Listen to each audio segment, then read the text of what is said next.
मुल्क हम सबका है और जितने भी लोग इस ऐवान के अंदर बैठे हुए वो सब मुल्क की बेहतरी चाहते हैं।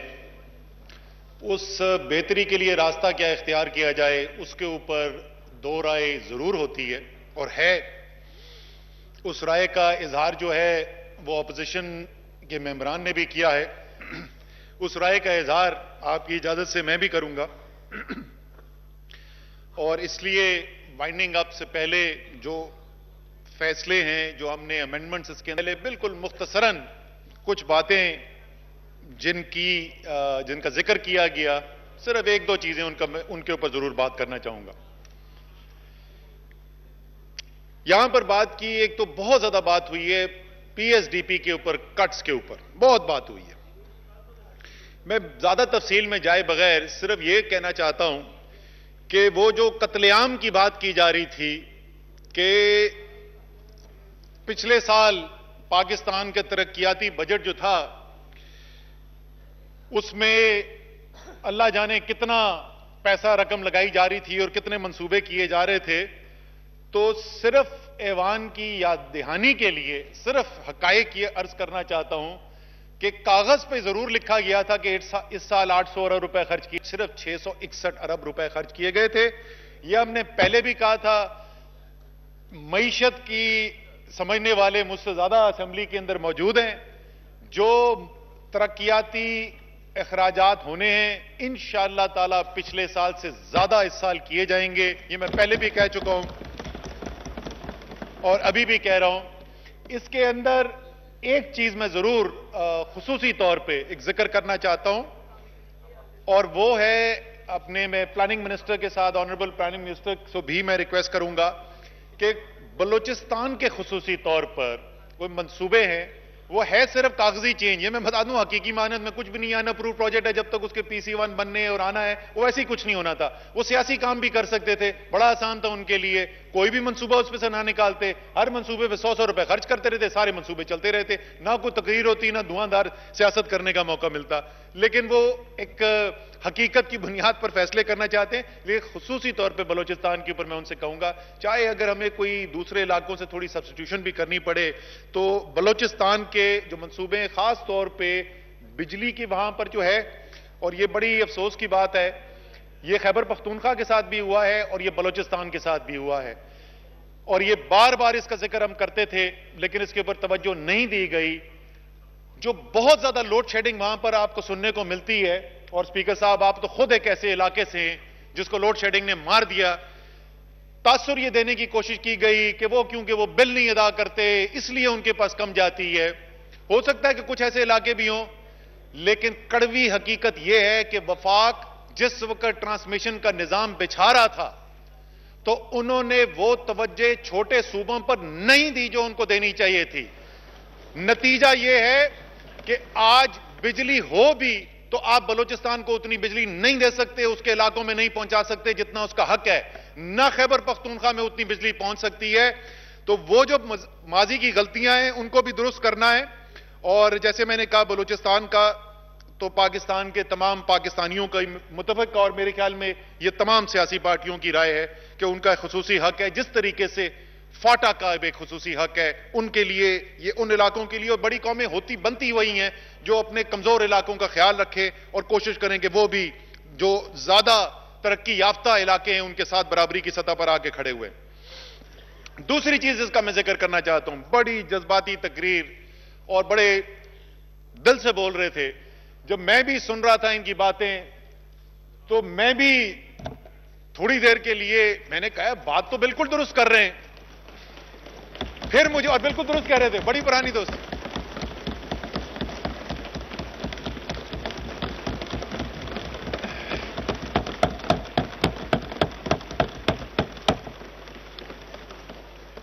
तो मेरे भी जहन में ये नक्शा उभरा कि पाकिस्तान में चारों तरफ आज से 3 माह पहले दूध और शहर की नहरें बह रही थी। सिर्फ नारोवाल में नहीं, सारे पाकिस्तान के अंदर दूध और शहद की नहरें बह रही थी। फिर उसके बाद मुझे नजर आए, चले गए यहां से उठ के अभी, उसके बाद मुझे नजर आए जरदारी साहब बैठे हुए यहां पे। मुझे याद आया कि यही जो हुकूमत बाद में बनी, जो उस वक्त की सबसे बड़ी ऑपोजिशन थी, वो इससे भी ज्यादा धुआंधार तकरीरें करते थे और कहते थे जरदारी साहब ने मुल्क को तबाह बर्बाद करा दिया, मईशत को चारों शाने चित कर दिया। और हम इस बात से इत्तफाक करते थे। हमारे ख्याल में जो मईशत की सूरत हाल थी वो इंतहाई तशवीशनाक थी। और उसका नतीजा क्या निकला? उसका नतीजा यह निकला कि जब उनकी हुकूमत खत्म हुई, यहां पर 2 महीने के बाद खड़े होके वजीर खजाना ने ऐलान कर दिया कि जी चारा कोई नहीं है और हम IMF के पास जा रहे हैं। सिर्फ फर्क यह है कि उस वक्त ऑपोजिशन जो है वो मईशत पर सियासत नहीं खेलती थी, इसलिए हमने भी खड़े होकर कहा कि इनके पास कोई चॉइस ही नहीं बची थी, इनको जाना था IMF के पास, ये चले गए। कसूर पिछली हुकूमत का था। लेकिन जरा मुआवजा कर लें, और ज्यादा तफसील में मैं नहीं जाऊंगा, थोड़ी थोड़ी मोटी मोटी चीजों का जरा मुआवजा कर लें कि जरदारी साहब की हुकूमत, नवीद कमर बैठे हुए कुछ अरसे के लिए फाइनेंस मिनिस्टर थे, इन्होंने भी एक IMF एग्रीमेंट साइन किया था जहां तक मुझे याद है। इनके वक्त में क्या निजाम छोड़ के गए, और उस दिन honourable leader of the opposition ने जो कहा कि इनको खुशी इस बात की है कि क्राइसिस मुल्क में कोई नहीं है। जरा हम मुआवजा करके देख लेते हैं। सबसे पहले बात करते हैं बिजली की। ये दूध और शहद की नहरें जो है ना, जरा उनकी हम थोड़ी बात कर लें। तो बिजली से शुरू करते हैं। अगर आपको याद हो तो जिस वक्त पीपल्स पार्टी की हुकूमत खत्म हुई तो कई सालों से जमा हो होकर गर्दिशी कर्जे 480 अरब रुपए पे पहुंच गए थे, जो बगैर किसी प्री ऑडिट के पेमेंट कर दी गई, क्योंकि बहुत बुरे हालात थे। आज तक वो नैब में भी चल रहा है, PSC के अंदर भी चल रहा है, हम भी ECC के अंदर उसको निकाल के दोबारा देख रहे हैं। लेकिन 480 अरब रुपए की पेमेंट की गई। और ये बहुत बड़ा एक ऐसा एक चीज थी जिसको सब देख के कहते थे कि वाकई में कि क्या किया पीपल्स पार्टी। राजा परवेज अशरफ बिजली और पानी के पहले वजीर थे, वजीर आजम थे। राजा साहब ये क्या किया आपने मुल्क के साथ? 480 अरब रुपए के गर्दिशी कर्जे छोड़ गए। स्पीकर साहब, हकायक ये हैं, ये हम कई सालों की बात कर रहे थे। पिछले 1 साल के अंदर जो गर्दिशी कर्जों में इजाफा हुआ, इन दूध और शहद की बहती हुई नहरों के साए में 453 अरब रुपए का था। 453 अरब रुपए गर्दिशी कर्जे जो पाक ने PHPL में और जो इस वक्त अनपेड हैं वो 1200 अरब रुपए से तजावज कर चुके हैं। उसके बाद गैस के निजाम पर आ जाएं। राजा साहब को शायद याद हो, मुझे याद नहीं, पेट्रोलियम के मिनिस्टर इनके कौन थे, पेट्रोलियम एंड नेचुरल रिसोर्सेज के जो कोई भी थे, वो जैसे नवीद कमर साहब बैठे हुए। नवीद कमर साहब जो हैं जब निजाम को छोड़ के गए तो गैस के निजाम के अंदर कोई मसला नहीं था, कोई खसारा नहीं हो रहा था गैस के निजाम के अंदर, बड़े डिविडेंड मिलते थे, लोग कंपनियों के अंदर शेयर खरीदते थे बहुत। ओगरा की डिटर्मिनेशन, ये तहरीके इंसाफ की हुकूमत आने से पहले की हम बात कर रहे हैं। क्योंकि आजकल हमसे सवाल यह पूछा जाता है, बड़ी संजीदगी से हमसे यह सवाल पूछा जाता है कि जो काम हम 40 साल में नहीं कर सके, आप जवाब दें 40 दिन में क्यों नहीं किया आपने? ठीक है, ये हम उन चीजों की बात कर रहे हैं, ये हम उन चीजों की बात कर रहे हैं जो हमारे आने से पहले हो चुकी हैं। एक ओगरा के मुताबिक 154 अरब रुपए का खसारा गैस के निजाम में। वो गैस का निजाम जो आसिफ जरदारी ठीक छोड़ के गए थे, उस गैस के निजाम में 154 अरब रुपए का खसारा। कोई क्राइसिस नहीं है मुल्क में, लेकिन पता नहीं क्या वजह है कि तमाम IPPs जो है वो कह रही हैं हमारे पास अब सकत खत्म हो गई है, हम बिजली पैदा नहीं कर सकते। हमने अरबों डॉलर खर्च करके नए कारखाने तो लगा दिए, लेकिन पुराने कारखाने बंद हो रहे। क्यों? क्योंकि गर्दिशी कर्जे उधर पहुंच चुके हैं कि अब पेमेंट करने के लिए पैसे नहीं बचे। PSO कौम का एक बहुत बड़ा इदारा, उस इदारे की सूरत हाल ये, वो कह रहे हैं हम LC नहीं खोल सकते क्योंकि कर्जे वहां तक पहुंच चुके हैं कि अब हमारी LC नहीं खुल रही है। PIA का जहाज टेक ऑफ नहीं कर सका क्योंकि PSO उसको तेल बेचने के लिए नहीं तैयार थी, क्योंकि PIA पे कर्जे इतने चढ़ चुके हैं। फिर मैं दोबारा याद दिलाऊंगा, जरदारी साहब की हुकूमत, बड़े अच्छे अच्छे मुझे चेहरे उनके यहां पर नजर आ रहे, लेकिन मैं फिर भी कहता हूं इंतहाई बदतरीन माशी पॉलिसीज। स्टील मिल खसारे शुरू हो गए, चल फिर भी रही थी, पिछले 3 साल से बंद पड़ी हुई है। क्राइसिस कोई नहीं है, लेकिन बेवाओं की पेंशन रोक के रखी हुई थी मुस्लिम लीग नून की हुकूमत ने। बेवाओं की पेंशन, क्राइसिस कोई नहीं है। 40 अरब रुपए वर्कर वेलफेयर बोर्ड के मजदूरों का पैसा, हुकूमत का पैसा नहीं था, मजदूरों का पैसा, 40 अरब रुपए के वर्कर वेलफेयर बोर्ड के पैसे पे हुकूमत मुस्लिम लीग नून की डाका डालती है, मजदूरों का पैसा छीन लेती है, क्योंकि कर्जे देने के लिए कोई पैसा नहीं बचा। मैं अभी आप इस बात पे अगर मैं बोलता रहा तो बहुत बोलता रहूंगा, लेकिन क्योंकि सुबह कुछ सुनना पड़ा था, उसके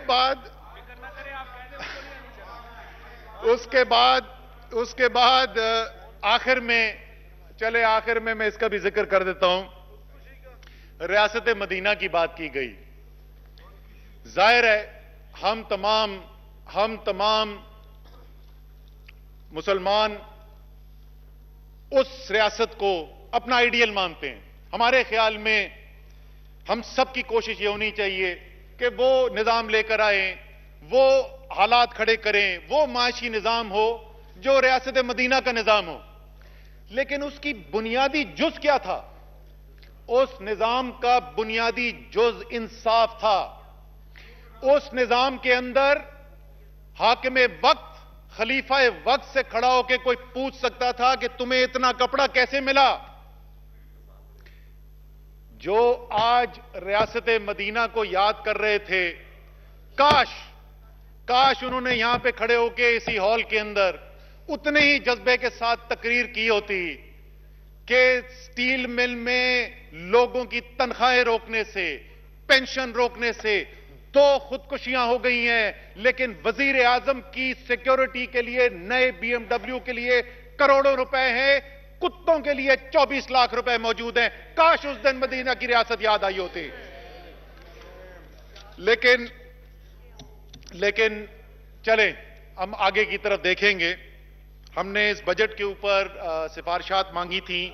मैं शुक्रिया अदा करना चाहता हूं तमाम उन लोगों का जिन्होंने अपनी सिफारिशात दी, और मैं एक एक करके उनका थोड़ा जिक्र भी कर दूं। और आखिर में, या बल्कि मैं ऐसे करता हूं, मैं पहले आपको बता देता हूं कि हम क्या कर रहे हैं, और फिर जिन चीजों के ऊपर नई अमल दरामद हम कर रहे उसका भी हम आपको बता देंगे। सबसे पहली चीज, सबसे ज्यादा जिसके ऊपर जिक्र हुआ, गुफ्तगू हुई, आइडियाज आए, नेशनल असेंबली के अंदर भी आए, सेनेट में भी आए, वो फाइलर नॉन फाइलर का था। फाइलर नॉन फाइलर के अंदर जी हमने आपको बताया कि किस लिए किया गया था। बड़े हमें सुनने पड़ी कि ये नॉन फाइलर्स की लॉबी का हिस्सा बन गए। अभी इस पे भी जरा सी बात करते हैं, कौन नॉन फाइलर्स की लॉबी का हिस्सा है या था। लेकिन हमने ये तजावीज में वजन देखा, जो मसाइल थे उनको भी हमने देखा। तो हम वहां तो नहीं वापस जा रहे जहां पे कानून पहले था, क्योंकि उसके अंदर हमें सुकम नजर आए, लेकिन हम 3 एग्जेम्पशंस के साथ ये पाबंदी दोबारा से कर रहे हैं जो नॉन फाइलर्स के घर, जमीन और मोटरसाइकिल, गाड़ी खरीदने के लिए थी। एग्जेम्पशन क्या है जी? गैर मुल्क में मुकीम पाकिस्तानी, ओवरसीज पाकिस्तानी जो हैं, वो पाकिस्तान के अंदर सरमायाकारी करना चाहते हैं। बड़ी जायज बात है।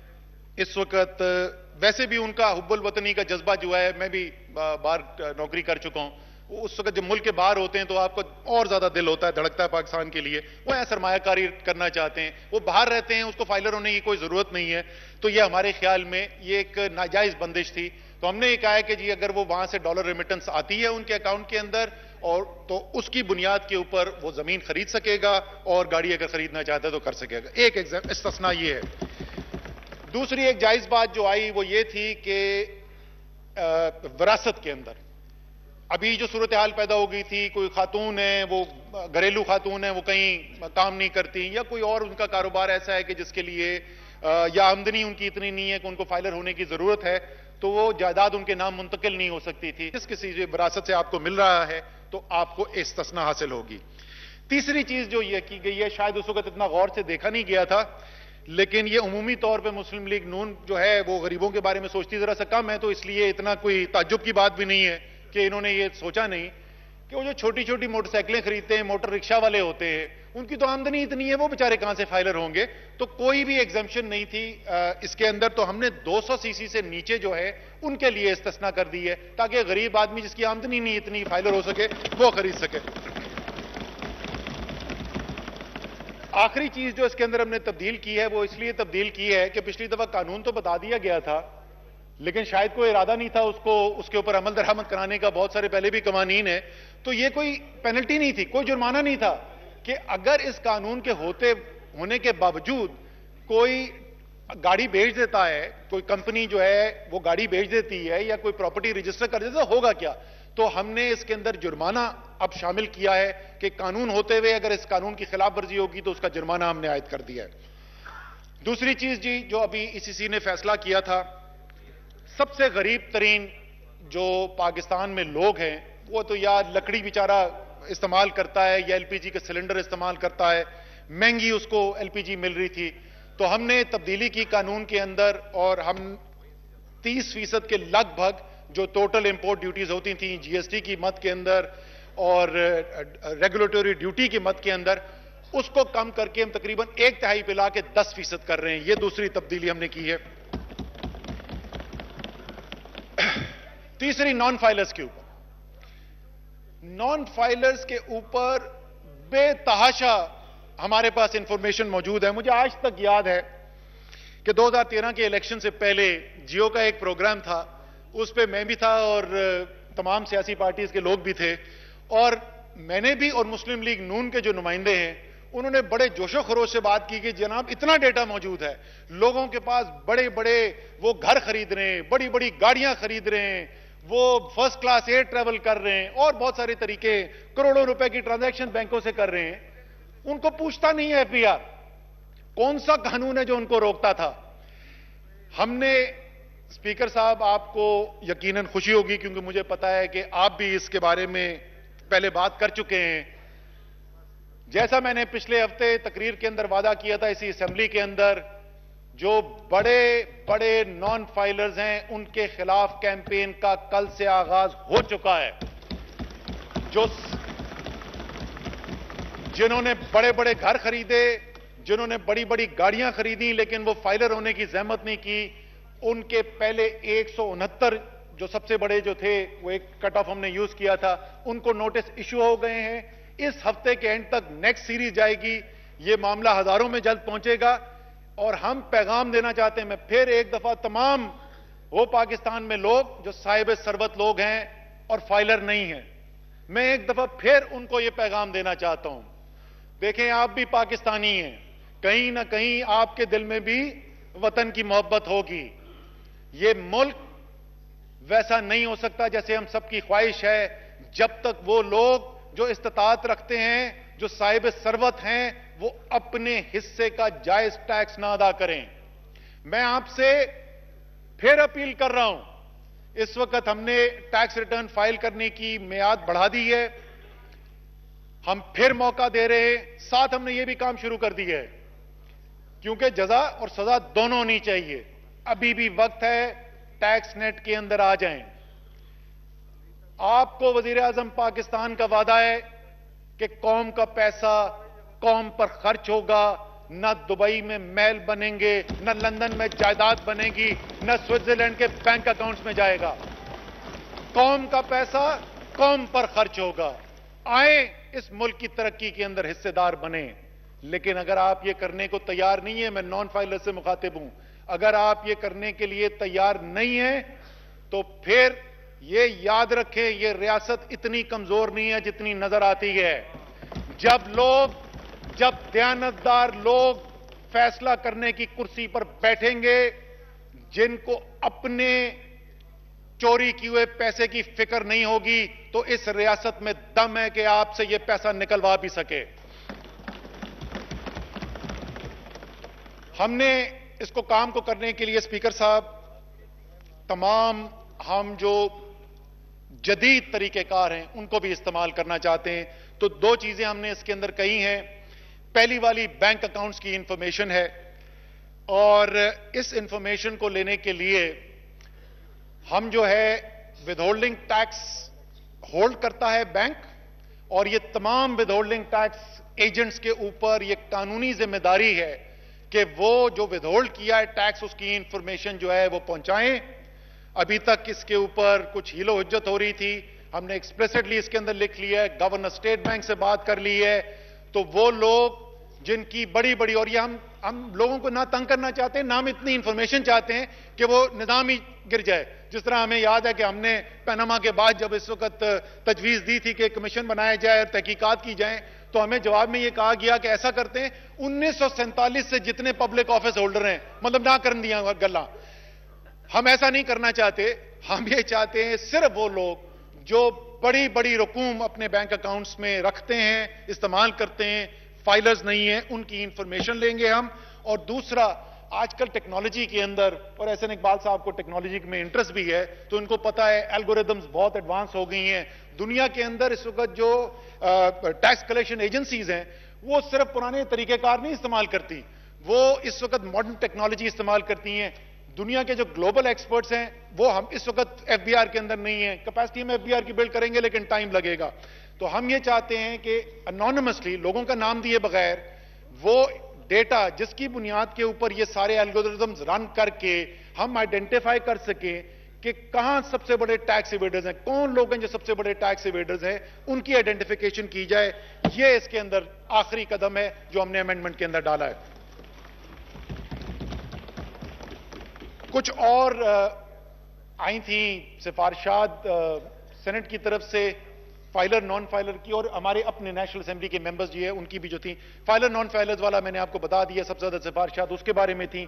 दूसरी एक चीज ये थी कि जो इस पे टैक्स पे जो चेंज है, वो टैक्स पे चेंज जुलाई 1 से ना किया जाए, बल्कि जिस दिन ये बिल पास होता है। ये इसकी कोई रवायत नहीं है, टैक्स ईयर पूरा एक होता है, जैसे आपको पता है टैक्स ईयर हमेशा जुलाई 1 से जून 30 तक रन करता है, और आपने टैक्स रिटर्न फाइल करना साल खत्म होने के बाद। तो ये कोई रेट्रोएक्टिव मेजर नहीं है, ये साल के अंदर ही हो रहा है, तो इसलिए हम उसको नहीं कर रहे हैं।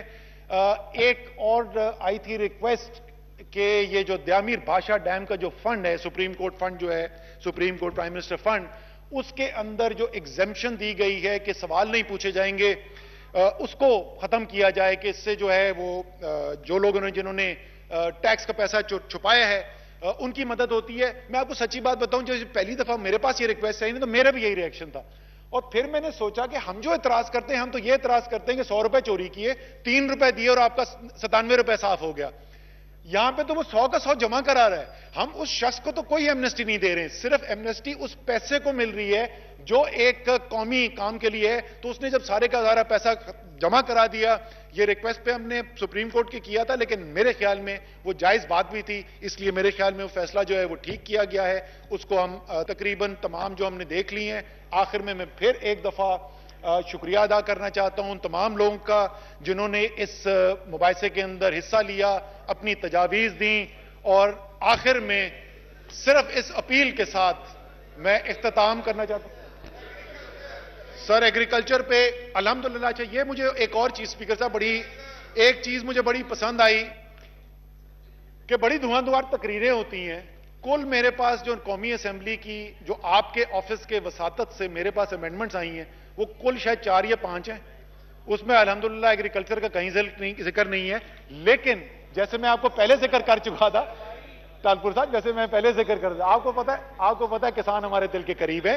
मैं पहले जिक्र कर चुका था कि हम सब्सिडी पहले ही अप्रूव कर चुके हैं, तकरीबन तखमीना 6 से 7 अरब रुपए का है। हम जो इंपोर्ट की जाएगी इस रबी के लिए यूरिया, उसके ऊपर भी सब्सिडी दे रहे हैं, और जो एलएनजी के ऊपर प्लांट्स चलेंगे उसके ऊपर भी सब्सिडी दे रहे हैं। तो एग्रीकल्चर का अगर इससे बेहतर कोई हमारे पास तजवीज आती तो उसके ऊपर हम जरूर गौर करते, लेकिन बदकिस्मती तजवीज उसके अलावा और कोई आई नहीं है। जैसे मैं आखिर में कह रहा था कि मैं आखिर में सिर्फ ये रिक्वेस्ट करूंगा, सियासी तकरीरें आप जितनी करना चाहते हैं जरूर करें, और बड़ी अच्छी अच्छी तकरीरें सुनने में भी मजा आता है, बहुत जबरदस्त धुआंधार तकरीरें होती हैं। लेकिन खुदा का वास्ता, अगर आप वाकई पाकिस्तान के हमदर्द हैं तो इन तमाम तकरीरों में आप तहरीक इंसाफ की भी तनकीद करें, आप हुकूमत की भी तनकीद करें, खास तौर पर वजीर खजाना की तो जरूर तनकीद करें, लेकिन सच कौम को जरूर बता दें कि आज मईशत खड़ी कहां है। खुदा का वास्ता ये जरूर बता दें कि पाकिस्तान को हम कहां पर लेकर आ गए हैं। आपस में वो बंटवारा कर लें कि वो जो पिछले 10 साल में थे, 5 साल में उन्होंने क्या किया और इन्होंने क्या किया, लेकिन मजमूई तौर पे पिछले 10 साल में आज जहां मईशत खड़ी है, सच उसके बारे में जरूर बोल दें। बहुत बहुत शुक्रिया स्पीकर साहब।